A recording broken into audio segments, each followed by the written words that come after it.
That's right. It's time for the exciting conclusion of Gimme Shelter. We'll find out, is it a unicorn? Is it a dinosaur? Or is it maybe something else? Okay, are we ready? We are on Chapter 7. Gimme Shelter by Doreen Cronin. Chapters 7 and 8 and the Epilogue. Chapter 7. A crew of chipmunks was now digging in the corner by the vegetable garden. They had hung their own sign too. Restricted area, chipmunks only. Shoosh, foosh, flip. What do you guys think you're doing? Sugar demanded. Digging a shelter, chipmunks only, replied the chipmunk in charge. Why? Asked Dirt. What are you afraid of? We don't know, but you're digging, and the squirrels are digging. So clearly there's something to be afraid of. So we're digging our own, just in case. Just in case what? Asked Dirt. Just in case the thing we don't know about happens, said the chipmunk, suddenly trembling. A low grumble began to fill the air around them. And I think it's happening right now. What's that sound? Asked Sugar. Are you flatulating? That's not a word, said Dirt. And the low grumble grew into a deafening roar. The chipmunks tried to jump into their shelter, but the wind blew the pile of dirt right back into the hole, filling it up. Follow me, yelled Sugar, heading for the emergency tunnel inside the chicken's shelter. Dirt and the chipmunks fell in line behind Sugar while large white balls of hail began to pelt them. It's a tornado, shrieked the squirrels. They jumped into their shelter, but it wasn't deep enough to protect them. They tried scurrying up the tree for safety until the branches bent in the wind, but dropping the squirrels back to the ground. No, it's a hurricane, yelled Poppy, and Sweetie as buckets and frisbees and lawn chairs spun past them. Get down, shouted Sugar. The chipmunks and the squirrels and the chickens got as low as they could, flattening themselves. This way! A furry face was sticking out of the entrance to Sugar's emergency tunnel.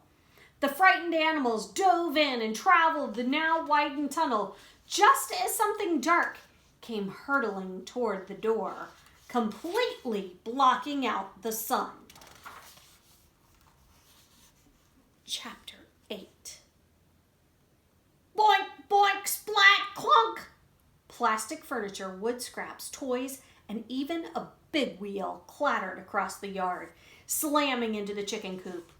All of the animals huddled together for safety.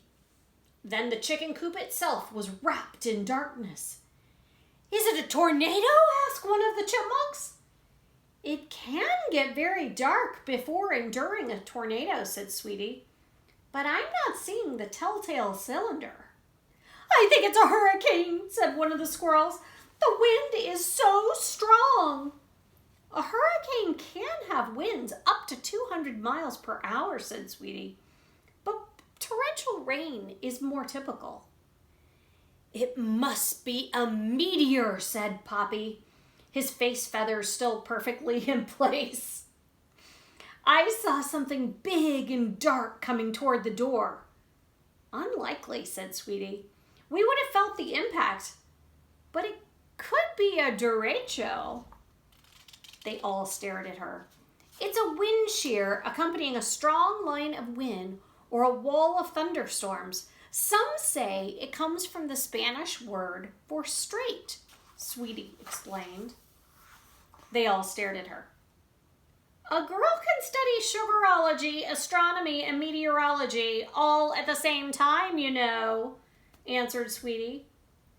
Suddenly, just as quickly as it had begun, the roaring and the wind stopped. Dirt and Sugar told everyone to stay put and slowly opened the door to the chicken coop, pulling aside a familiar dark blue tarp that had blown onto the chicken coop door. It wasn't a tornado, a hurricane, a hailstorm, a meteor, or a derecho, announced Sugar. What was it? Asked Sweetie. It was the Connolly kids with a leaf blower and a crate full of ping pong balls, Dirt explained. I'm not gonna lie, said Sugar. That wasn't on my list. I have a question, said Poppy. Yes, asked Sugar. Who's that? Sticking out of the entrance to the emergency tunnel was that same adorable fuzzy face that had led them through the tunnel. I believe that is a bog lemming, said Dirt.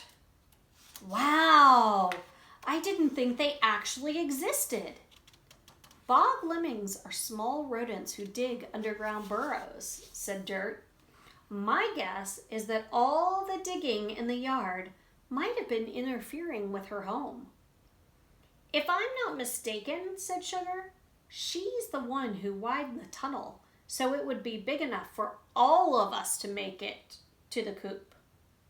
The bog lemming winked and disappeared back into the tunnel without another word. Epilogue. The Connolly kids took off in a flash when they saw Moosh sprinting in their direction.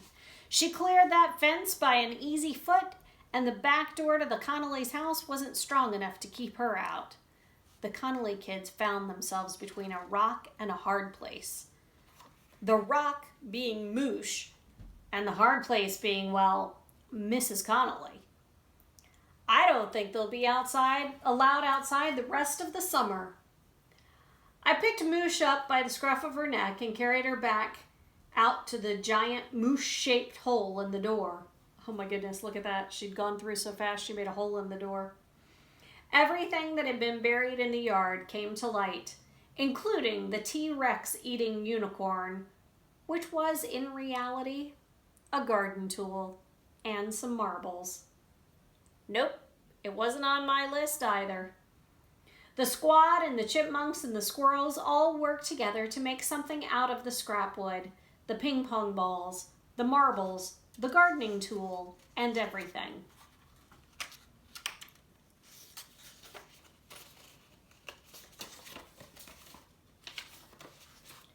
And everything else they gathered up from the yard.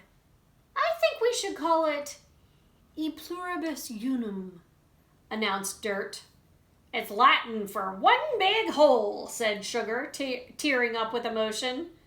No, it's Latin for out of many, one, explained Dirt. It means that when all of us come together, we make one, whether we are chickens or chipmunks, squirrels, dogs, or butterflies, and we are stronger that way.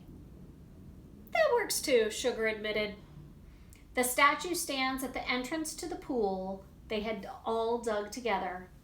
Dirt is a no-nonsense lifeguard. Sweetie keeps an eye on the weather, and Poppy's giant head appears to be waterproof too. I'm not gonna lie, said Sugar. I think those Connolly kids could really use a little more adult supervision.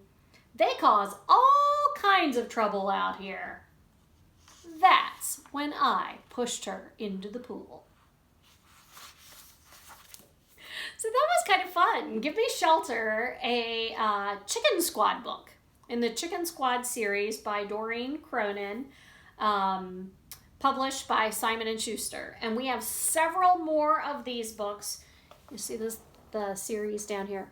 We have them in the library. They're in our fiction section, in the chapter book fiction, the one that starts with F-I-C, fic. And then, because it's written by Doreen Cronin, they'll be found at fic C-R-O. C-R-O for Cronin. So if you're looking for them when we get back to the library, that's where you'll find them. Until then, stay safe, and I look forward to finding some more good books for you.